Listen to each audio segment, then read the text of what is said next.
Hi, Dr. Bland. This is Maria Montgomery, and this is my video for my intervention project. This is my mom, Susan, Hello. who will act as my client today. So my client, my mother, incorrectly articulates her initial prevocalic R's. So could you say rainbow for me? Rainbow. So the first method I would use with her misarticulation would be a phonetic placement. So to fix the R's, I'm going to ask you first off to take the back of your tongue, and I want it to touch the soft spot of your mouth, the palate up at the top, while leaving the tip down. Okay, so open real wide. Okay, good. And so the tongue faces to the back, and do you feel that?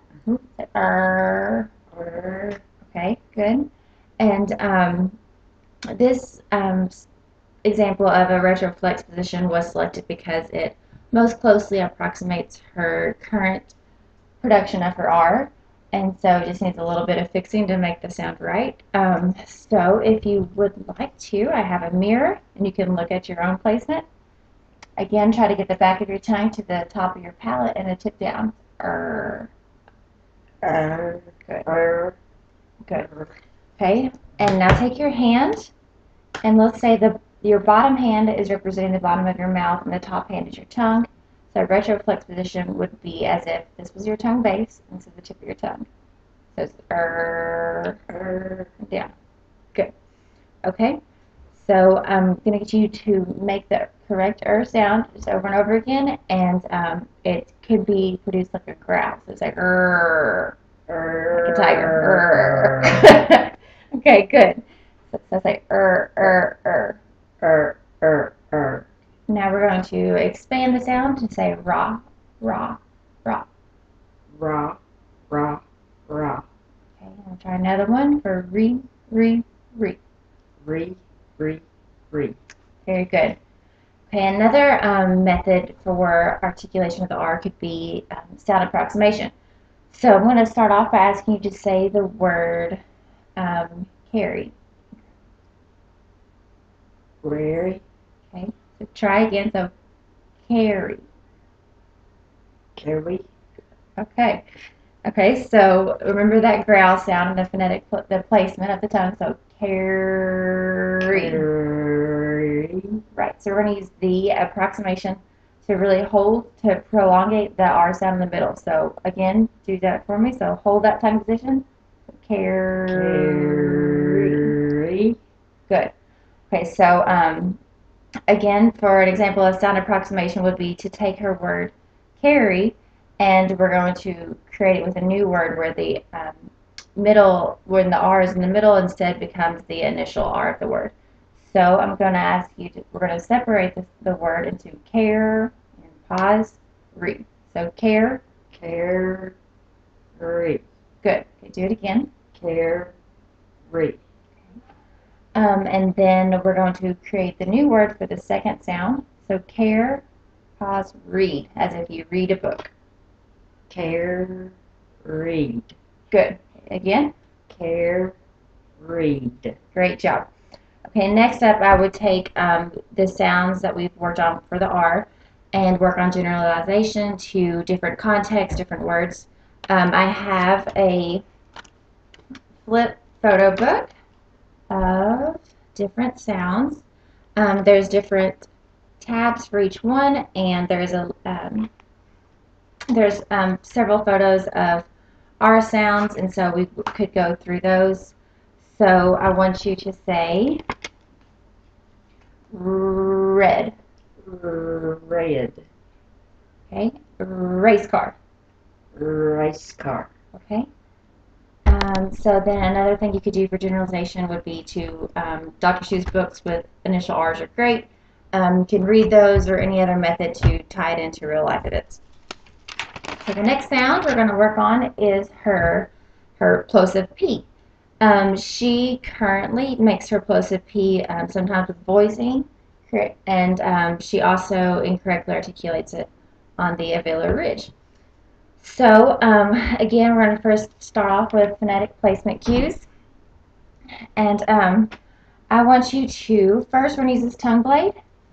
And I want you to shut your lips, press them down like that. Yep, exactly like that. And I want you to make the sound explode. I'm going to take it out.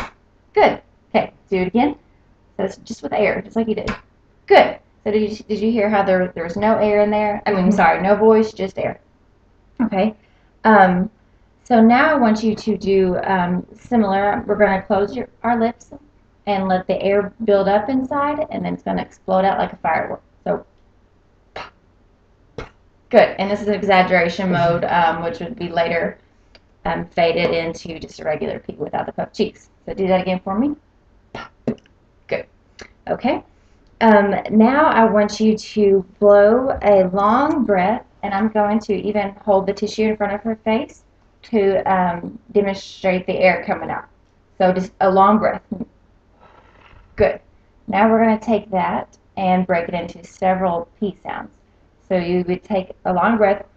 Okay? Good. Okay. So this sound I would also refer to as a popping sound to give a visual concept for it, and also I think a great word for it would be to say popcorn. So repeat popcorn. Popcorn. Okay, so just like with the tissue, as you pop it out, you're popcorn. Popcorn. Wonderful. Okay.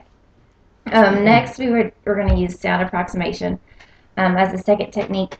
And so I'm going to ask you to produce the B sound. So I want you to say ba, ba, ba, Ba, ba, ba. okay? So I want you to do it again for me, but just like a switch in your throat, I want you to turn off your voice. So we're going to say ba, ba, ba, and like a switch turning off the motor, so ba, ba, ba, the same position. Okay, so do it first with the voice, and then we're going to switch it to off. Ba, ba, ba. Good, very good. Okay, so as you notice, the P is more breathy, just like the B, same position. You can use that approximation from the correct B sound, which you do make to make the P sound. Okay, another trick you could do is the H sound, as in the H. So go H, like you're blowing hot air.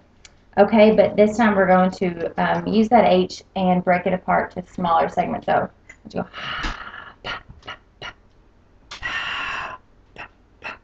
good. So it's just the air. Lastly, I want you to take your hand and you're going to kiss it, and just as you would, like letting your lips met as you take it off. Good. So this time, instead of as you would a kiss, when you kiss it, you suck in the air. This time I want you to blow it out. So instead of go, good. So that's the P sound. Again, we can bring that into words such as the popcorn. Popcorn. Good. And then we would also use generalization techniques for homework assignments or any other ways to generalize the new skills to different contexts and different word positions, whether it be in the initial or final or medial positions of words. Again, we can use it through books or through lovely flip cards, picture cards. So I'm going to ask you to say, what is this? Pig. Good. What is this? Pink pen. Okay. And then, lastly? Pack of pink pens. Good. Lots of P's there. Okay, so that is it for my articulation therapy techniques, and the second half will be phonology.